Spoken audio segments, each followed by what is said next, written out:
మాజీ మంత్రి వైసీపీ నాయకురాలు విడదల రజనీపై ఏసీబీ కేసు నమోదు చేసిన సంగతి తెలిసిందే. ఈ క్రమంలోనే విడదల రజనీ స్పందించారు. ఎక్స్ వేదికగా సంచలన పోస్టు చేశారు. కూటమి ప్రభుత్వంపై తీవ్ర విమర్శలు చేశారు.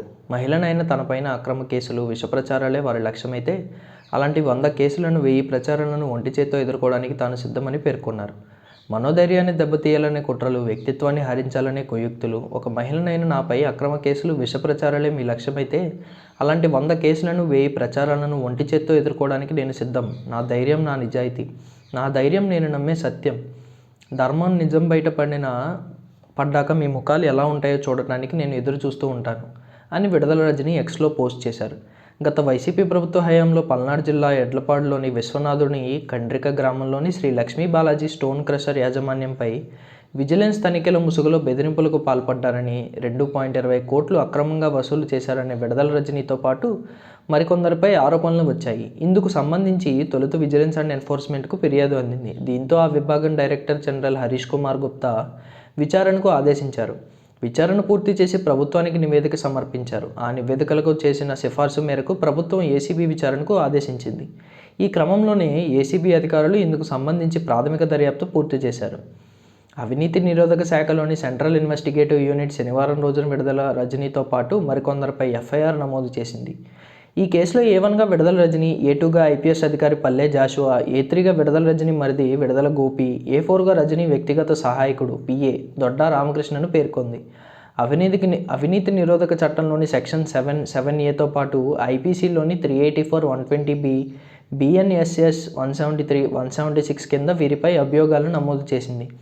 ఏసీబీ ఎఫ్ఐఆర్ ప్రకారం విడదల రజనీ PA దొడ్డా రామకృష్ణ 2020 సెప్టెంబర్ 4న శ్రీ లక్ష్మీ బాలాజీ స్టోన్ క్రషర్కు వెళ్లారు. శ్రీ లక్ష్మీ బాలాజీ స్టోన్ క్రషర్పై విజిలెన్స్ దాడులు జరగకుండా ఉండాలంటే అప్పుడు చిలకలూరిపేట ఎమ్మెల్యేగా ఉన్న విడదల రజనీని కలవాలని శ్రీ లక్ష్మీ బాలాజీ స్టోన్ క్రషర్ యాజమానులు నల్లపనేని చలపతిరావు, నంబూరి శ్రీనివాసరావుకు తెలిపారు. దీంతో వారు వెళ్లి విడదల రజనీని కలిశారు. ఈ క్రమంలోనే 5 కోట్లు ఇవ్వాలని దొడ్డా రామకృష్ణ ద్వారా డిమాండ్ చేయించారు. ఈ విధమైన ఒత్తిడులు రావడంతో వారు డబ్బులు ఇచ్చేందుకు నిరాకరించడంతో అప్పటి గుంటూరు జిల్లా విజిలెన్స్ అధికారిగా ఉన్న ఐపీఎస్ అధికారి జాషువాతో పాటు తన మరిది విడదల గోపిని రంగంలోకి దించారు. దీంతో జాషువా తన బృందంతో వెళ్లి శ్రీ లక్ష్మీ బాలాజీ స్టోన్ క్రషర్లో తనిఖీలు చేశారు. ఆ తర్వాత కొంతకాలానికి శ్రీ లక్ష్మీ బాలాజీ స్టోన్ క్రషర్ యాజమానులకు ఫోన్ చేసి ఎమ్మెల్యే అడిగిన డబ్బులు ఇవ్వాలని, లేకపోతే 50 కోట్ల జరిమానా తప్పదని బెదిరింపులకు పాల్పడ్డారు. ఈ ఒత్తిడి నేపథ్యంలో శ్రీ లక్ష్మీ బాలాజీ స్టోన్ క్రషర్ యాజమానులు 2021 ఏప్రిల్ 4వ తేదీ రాత్రి ఆమె మరిది విడదల గోపిని కలిసి 2 కోట్లు ఇచ్చారు. అదే రోజు జాషువాకు 10 లక్షలు, గోపికి మరో 10 లక్షలు చెల్లించారు. మరోవైపు వైసీపీ భవిష్యత్ పట్ల ఆ పార్టీ నాయకులు అసలు వదిలేసుకున్నట్లే కనిపిస్తోంది. అందుకే ఒకరి తర్వాత ఒకరు అన్నట్లుగా పార్టీ కీలక నేతలంతా జగన్కు దూరం అవుతూ పార్టీని వీడుతున్నారు. తాజాగా వైసీపీ ఎమ్మెల్సీ మర్రి రాజశేఖర్ బుధవారం తన ఎమ్మెల్సీ పదవికి రాజీనామా చేశారు.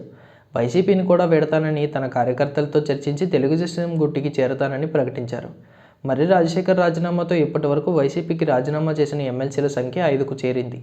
మర్రి రాజశేఖర్ కంటే ముందు పోతల సునీత, బల్లి కళ్యాణి చక్రవర్తి, కర్రి పద్మశ్రీ, జయమంగళ వెంకటరమణ రాజీనామా చేసిన సంగతి తెలిసిందే. ఇప్పుడు తాజాగా రాజీనామా చేసిన మర్రి రాజశేఖర్ విషయానికి వస్తే 2023 మార్చిలో జరిగిన ఎమ్మెల్యే కోట ఎమ్మెల్సీ ఎన్నికలలో ఆయన వైసీపీ తరపున విజయం సాధించారు. చిలకలూరిపేట అసెంబ్లీ నియోజకవర్గం నుంచి 2004లో ఇండిపెండెంట్గా విజయం సాధించిన మర్రి 2009లో కాంగ్రెస్ అభ్యర్థిగా చిలకలూరిపేట నుంచి అసెంబ్లీకి పోటీ చేసి పరాజయం పాలయ్యారు. ఆ తర్వాత వైసీపీలో చేరారు. 2014 ఎన్నికలలో చిలకలూరిపేట నుంచి వైసీపీ అభ్యర్థిగా రంగంలోకి దిగి పరాజయం పాలయ్యారు. ఇక 2019 ఎన్నికలలో ఆయన చిలకలూరిపేట నుంచి వైసీపీ టికెట్ ఆశించి భంగపడ్డారు.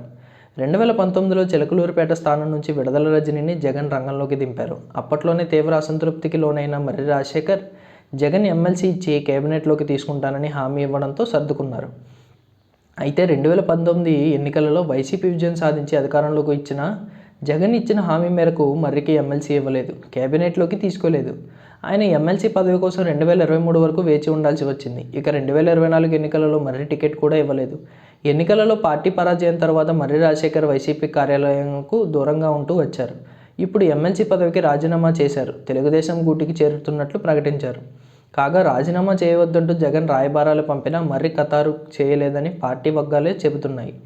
మండలిలో వైసీపీ పక్ష నేత బొత్స సత్యనారాయణ కూడా మర్రి రాజీనామా చేయవద్దంటూ ఎన్ని విధాలుగా నచ్చ చెప్పడానికి ప్రయత్నించినప్పటికీ ఫలితం లేకపోయిందని వైసీపీ వర్గాలలోనే చర్చ జరుగుతోంది.